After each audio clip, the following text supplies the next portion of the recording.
Welcome back to my new blog. দিনটা ছিল 5ই জুলাই শনিবার।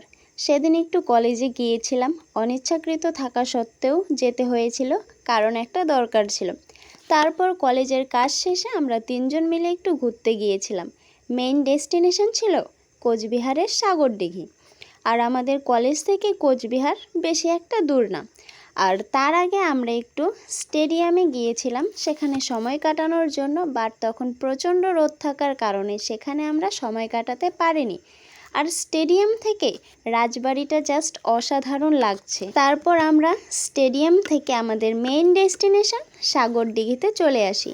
আর কোনো নদীর পাড়ে সময় কাটাতে মন্দ লাগে না, যদি বা থাকে ওদের মতো প্রিয় বন্ধু।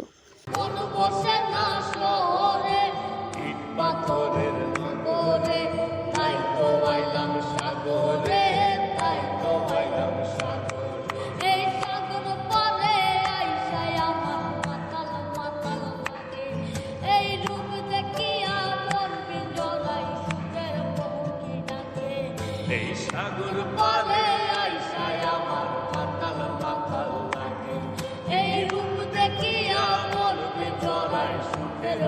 ঠান্ডা হাওয়া, মেঘলা আকাশ, তার সাথে প্রিয় বন্ধু, তাদের সাথে কাটানো সময়গুলো সত্যিই অসাধারণ।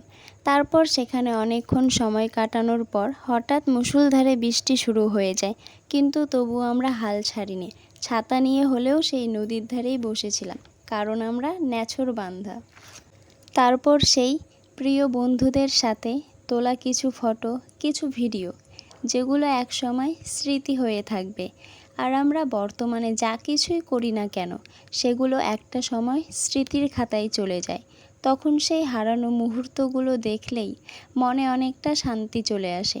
আর এই হারানো সুন্দর মুহূর্ত সবার জীবনেই থাকে, সেগুলোকে একটা সময় আমরা খুব মিস করি। আর ভালো বা খারাপ মুহূর্ত যদি জীবন থেকে একবার চলে যায়, সেগুলোকে আর ফিরে পাওয়া যায় না, এমনকি ফিরে আনাও যায় না। তারপর আমরা সেখানে সময় কাটানোর পর চলে আসি পদ্মপুকুরে। তারপর সেখানে গিয়ে আর সেরকম ভিডিও করা হয়নি, কারণ আমার ফোন সুইচ অফ হয়ে গিয়েছিল।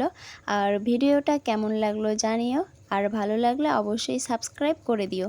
Bye bye.